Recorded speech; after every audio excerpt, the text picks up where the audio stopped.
पापी गुड़िया एक खौफनाक कहानी है जो नीलम नाम की लड़की के इर्द गिर्द घूमती है। नीलम एक नए घर में शिफ्ट होती है जहां उसे एक पुरानी अजीब सी गुड़िया मिलती है। शुरू में वह इसे एक साधारण गुड़िया समझती है, लेकिन जैसे जैसे अजीब घटनाएं घटने लगती हैं, उसे एहसास होता है कि ये गुड़िया श्रापित है। हर रात उसके कमरे में रहस्यमयी आवाजें गूंजने लगती हैं, दीवारों पर खून के निशान उभर आते हैं और एक साया उसका पीछा करने लगता है। क्या नीलम इस भूतिया गुड़िया के रहस्य को सुलझा पाएगी या ये श्राप उसे भी अपना शिकार बना लेगा? कहीं न कहीं बात हिंदी हॉरर स्टोरी। पापी गुड़िया एक हॉरर कहानी। रात का सन्नाटा घना हो चुका था। हवाओं की सरसराहट के साथ खिड़की के पर्दे हल्के हल्के हिल रहे थे। नीलम, जो हाल ही में इस नए घर में शिफ्ट हुई थी, अपने कमरे में बैठी थी। घर तो बड़ा और खूबसूरत था, लेकिन उसमें एक अजीब सा खालीपन था, जैसे वहाँ कुछ छिपा हुआ हो, कुछ अनकहा, कुछ भयावह। ये घर इतना अजीब क्यों लगता है? नीलम ने खुद से सवाल किया। शिफ्टिंग के दौरान उसे स्टोर रूम में एक पुरानी लकड़ी की अलमारी मिली थी। उत्सुकता में उसने उसकी दराजें खोल डाली। अंदर एक पुरानी धूल से सनी गुड़िया रखी थी, लाल रंग की फ्रॉक पहने। उसकी कांच की आंखें अजीब सी ठंडी और निर्जीव लग रही थी। नीलम ने हंसते हुए गुड़िया उठाए। अरे वाह, कितनी प्यारी है। लेकिन जैसे ही उसने गुड़िया को अपनी गोद में रखा, उसे महसूस हुआ जैसे कमरे का तापमान अचानक गिर गया हो। अजीब बात है, उसने सिर झटका और गुड़िया को बेड पर रख दिया। रात के ठीक 3 बजे, जब पूरा घर नींद में डूबा था, अचानक गुड़िया अपने आप पलट गई। उसकी आंखें धीरे धीरे चमक उठी और उसके होंठों पर हल्की सी मुस्कान उभर आई। नीलम, एक धीमी डरावनी फुसफुसाहट कमरे में गूंज उठी। नीलम की आंखें झटके से खुल गईं। उसने इधर उधर देखा, लेकिन कोई नहीं था। मैंने सपना देखा होगा, उसने खुद को दिलासा दिया और फिर से सोने की कोशिश की। लेकिन तभी एक आवाज आई, टप टप टप। कोई फर्श पर धीरे धीरे चल रहा था। नीलम का दिल तेजी से धड़कने लगा। उसने कांपते हाथों से लैंप जलाया और गुड़िया अब पहले वाली जगह पर नहीं थी। गुड़िया गायब थी। नीलम का दिल धड़कना भूल सा गया। उसने पूरे कमरे में नजर दौड़ाई, दरवाजे के पास, अलमारी के नीचे, बैग के किनारे, लेकिन गुड़िया कहीं नहीं थी। क्या ये सपना था? उसने खुद को समझाने की कोशिश की, लेकिन फिर खिल खिल खिल एक ठंडी हंसी कमरे में गूंज उठी। नीलम के रोंगटे खड़े हो गए। वह धीरे धीरे बेड से नीचे उतरी और लाइट ऑन करने के लिए स्विच तक पहुंची। जैसे ही उसने स्विच दबाया, बत्ती फ्यूज हो गई। अब चारों तरफ घना अंधेरा था। उसकी सांसें तेज हो गईं। अचानक बिस्तर के नीचे से सरसराहट की आवाज आई। नीलम ने कांपते हुए मोबाइल का फ्लैशलाइट ऑन किया और धीरे धीरे बिस्तर के नीचे झांका। गुड़िया वहां थी, लेकिन अब वह वैसी नहीं थी जैसी दिन में दिखी थी।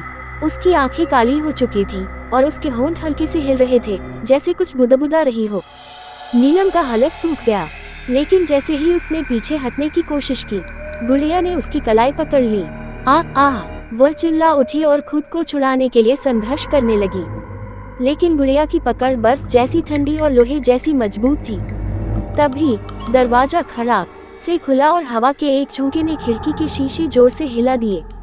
नीलम किसी तरह खुद को छुड़ाकर बेड से दूर हटी और तेजी से कमरे से बाहर निकल गई। लेकिन बाहर का नजारा और भी भयानक था। पूरे घर के गलियारों में लाल रंग की छोटी छोटी हथेलियों के निशान थे। दीवारों पर अजीबोगरीब आकृतियां उभर आई थीं, और सबसे डरावनी बात, सीढ़ियों के नीचे कोई खड़ा था। एक काले साये ने धीरे धीरे अपना सिर उठाया। नीलम, ये वही फुसफुसाहट थी जो उसने पहले सुनी थी।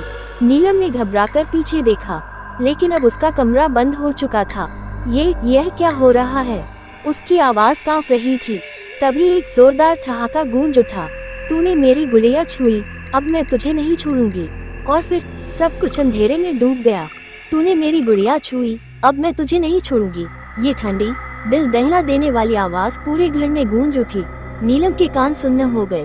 उसके शरीर में जैसे जान ही न रही। वो वही सीढ़ियों के पास खड़ी रह गई, सांसें तेज, दिल दौड़ता हुआ। धड़ाम! कमरे का दरवाजा अचानक खुल गया। अंदर की खिड़कियां तेज हवाओं से जोर जोर से हिलने लगी, पर्दे लहराने लगे, और वही पुरानी गुड़िया बेड पर बैठी थी। इस बार उसकी आंखें लाल हो चुकी थी। नीलम ने अपनी पूरी हिम्मत जुटाई और नीचे की ओर भागी, पर जैसे ही उसने दरवाजे की कुंडी पकड़ी, उसके हाथ में कुछ चिपचिपा महसूस हुआ। उसने हाथ पर नजर डाली, गाढ़ा लाल खून। उसकी चीख हलक में ही घुट गई। उसने तेजी से दरवाजा खोला और बाहर भागी, पर बाहर का नजारा और भी डरावना था। पूरी गली में धुंध फैल चुकी थी। स्ट्रीट लाइट्स झपक रही थी और हर दिशा में सिर्फ अंधेरा था। मुझे यहाँ से निकलना होगा। नीलम ने फोन निकाला और पुलिस को कॉल लगाने की कोशिश की, लेकिन स्क्रीन पर सिर्फ नो नेटवर्क दिखा। तभी पीछे से एक साया तेजी से गुजरा। खिल खिल खिल, वही खौफनाक हंसी। नीलम का पूरा शरीर कांप उठा। उसने धीरे धीरे गर्दन घुमाई और वहाँ गुड़िया सड़क के बीचों बीच खड़ी थी। लेकिन अब वो सिर्फ गुड़िया नहीं थी, उसके पीछे एक परछाई थी, एक नन्ही बच्ची की, जिसके बाल उलझे हुए थे, चेहरे पर गहरे घाव थे और उसकी आंखें पूरी तरह काली थी। तूने मेरी गुड़िया ली, अब मैं तुझे ले जाऊंगी। नीलम ने घबराकर पीछे हटने की कोशिश की, लेकिन उसके पैर जैसे जम गए हों। तभी अचानक पीछे से किसी ने उसके कंधे पर हाथ रखा। उसने तेजी से मुड़कर देखा और जोर से चीख पड़ी। आगे की कहानी और भी डरावनी होगी। क्या नीलम इस भूतिया गुड़िया के रहस्य को सुलझा पाएगी? अगले भाग में कहानी अपने चरम पर पहुंचेगी। अगर आपको कहानी पसंद आ रही है तो बताइए, मैं इसे 4000 शब्दों तक विस्तार से लिख सकता हूँ। पापी गुड़िया एक हॉरर कहानी।